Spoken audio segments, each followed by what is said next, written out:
Hello, everybody, and welcome back to another unboxing video. I'm your host, Joel. I'm one half of the Newlydeads. If you're unfamiliar with who the Newlydeads are, please go to our website at thenewlydeads.com for more information about who we are, what we do, and where to find us. So, primarily this channel is, as far as the unboxing content, is surrounded in me taking things out of the packaging for Blu-rays. It was a really weird, long way around of saying that, but if you've been here before, you get the point. If you're new, though, welcome. We appreciate it. I forgot to say this in some of my other videos that I've recorded recently, but please remember to like, share, and subscribe. We are trying to grow the channel again in 2026, so that is appreciated. Or leave a comment. That is also appreciated as well. So on this video, we have two different distributors. We have Severin Films, and we have Ronin Flicks, and these are for things that I picked up really recently, and things that I picked up during the Black Friday sale in 2025. Believe me, I have a big box of things that I've just not gotten to, and there's just not enough hours in the day to share them all, but I want to share them all with you because some of these things you might be interested in, kind of what they are, and want a little more information. So from Severin, we'll start there. First up, we have Jack the Ripper from 1959, which if you know me, you know I love old black and white horror movies. This is about, of course, a serial killer who is murdering women in Whitechapel district in London. An American policeman is brought in to help Scotland Yard solve the case. It's directed by two people, Robert S. Baker, who did The Hellfire Club of 1961, and Monty Berman, who did The Secret of Monte Cristo. M-O-N-T-Y. All right. This stars Eddie Byrne, who was in Star Wars Episode 4, A New Hope, the first one from 1977. A little bit of trivia here. Joseph E. Levine held a luncheon for major distributors to kick off the campaign for his U.S. release of the film. For this event, he borrowed $1 million in cash, which was brought into the room with a cadre of Brink's guards. The cash was to demonstrate to exhibitors how much he was going to spend in the U.S. to promote the film. So here we have this lovely cover there. On the back, we have some shots from the film, the plot and information about the film. Inside, real basic, just the cover of the film there.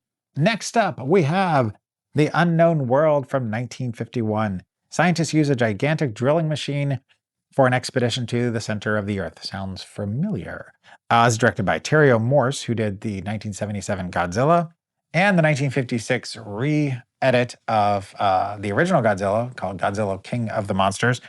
This stars Bruce Kellogg, who was in They Were Expendable. A little bit of trivia here. His role as Dr. Morley made Victor Killian the star of this film. However, because he was blacklisted due to communist witch hunts of the time, his name did not appear in the credits. Fun times at the OK Corral. There you go. There's the cover. On the back, you have some shots from the film, information about it, special features, etc. And on the inside, you've got the disc. Now, just in case you are considering this film, if you are a person like me that loves, the old black and white sci-fi horror, whatever, there is no monster in this film. It is just them traveling to the center of the Earth and what they find there. So that is the drama, just so you know. All right. Last up from Severin, we have Z Karate, aka, this is the Bronson Lee Z Karate collection, so it's the trilogy of films. But the first one on here is Z Karate, which is also known as Bruce Lee Champion. Bronson Lee Champion from 1974. This is one of the clones of Bruce Lee follow-up sets. Now, the original Z Karate is the original release. Bronson Lee Champion is the American re-release of the film. So the plot of this is that Bronson Lee, a Japanese-American raised by his grandma in the harsh, poverty-stricken desert Southwest, returns to Japan to demonstrate his mastery of karate by entering a tournament that will determine the first world karate champion. This is directed by Yukio Noda, who did Go-Go 13, Assignment Kowloon from 1977. This stars Tadashi Yamashita, aka Bronson Lee, who was in Enter the Dragon. No trivia on that film. Second up, we have Z Karate 2 from 1974, the year I was born. Tadashi Yamashita, after winning the World Martial Arts Tournament at the cost of losing his eyesight due to cowardly attack, keeps working hard on his martial arts physical and mental training without being discouraged. Tadashi decides to undergo eye surgery in order to defeat him once and for all. This is directed by Yukio Noda, who did Gangster Cop. This stars, again, Tadashi Yamashita, aka Bronson Lee, who was in American Ninja, right there, you got some credits that will make you go, okay, this guy's for real. Finally, we have Z Karate 3 from 1975. Once again, he reprises his role as the karate world champion. Local Japanese karate schools are not happy with the Chinese master who is taking over the Japanese karate organization and will do everything they can to prevent it. It's directed again by Yukio Noda, who did Delinquent Boss, which sounds like undercover boss, but he never shows up to work. And again stars Bronson Lee, who was in The Octagon, yep, with Chuck Norris, and Jim Kata. I mean, come on. The guy was in like all the big, like, I mean, you don't get much better. So anyway, there is the cover on the back. You've got him looking menacing there. This is the slipcase. Inside, you have another alternate cover there, which looks very similar to the Clones of Bruce Lee set, which I have behind me on the shelf here, directly behind me, actually. Information about the films, special features, and inside, you have everything collected onto 2 discs. So technically, you have 4 films on 2 discs, 3 in the original Japanese language, and 1 that was the American recut of the film for American audiences. All right, so next up, we move on to the Ronin Flicks Black Friday sale from 2025. First up, we have Blue Jean Monster from 1991, and no, it is not what you think. A cop gets buried under steel rebars while pursuing a group of triad bank robbers through a construction site. He gets reanimated supernaturally and becomes invulnerable, but needs electricity to remain alive and goes after the gang who kills him. It's directed by Kai Ming Lai, who did Iron Angels. Stars Xing Fuan, who was in The Killer, and A Better Tomorrow, both. Come on. And trivia, this is Xing Fuan's only leading role. So here you've got the cover. Again, I know that the title is misleading. When I first saw it too, I was like, what?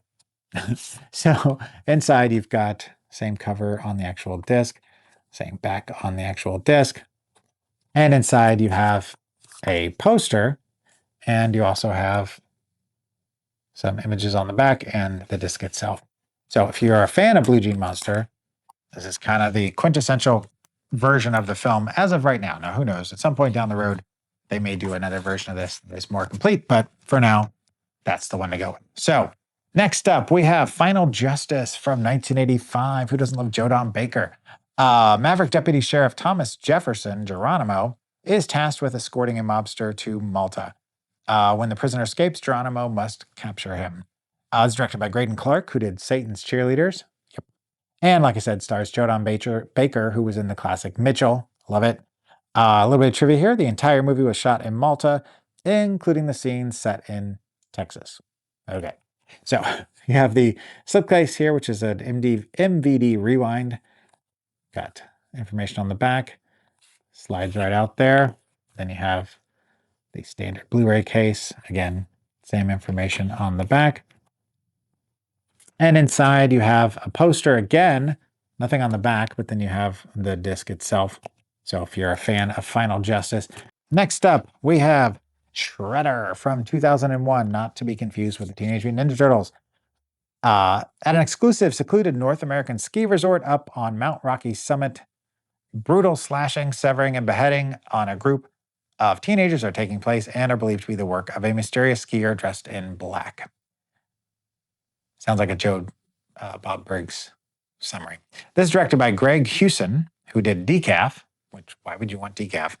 The star Scott Weininger, who was the voice of Aladdin.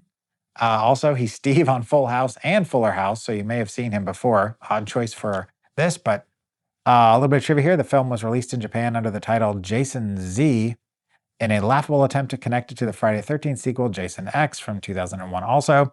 Shredder, of course, has no connection with the Friday the 13th film. So you've got the cover. Interesting that they did that. They did a lot more back in the 70s, and when, there was only first run, releases in the theater. They did that a lot to, get people to go back and see a film more than once, especially if they did re-edits on it or something like that. And then finally, we have a series.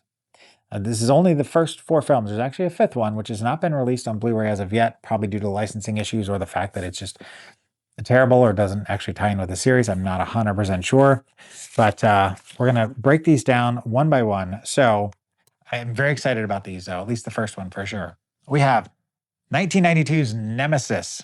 Alex, a burned out LA cyborg cop, is forced by Commissioner Farnsworth to find his former cyborg partner and lover, Jared, who's about to deliver sensitive data to cyborg terrorists who wish to wage war against humans. Is he being played? This is directed by Albert Pyun, who did Bullet Face, great name. It stars Olivier Grunier, is that right? I should know this, who's in Velocity Trap. Trivia here, the abandoned factory set scene in the beginning was previously used in Dollman and Terminator 2.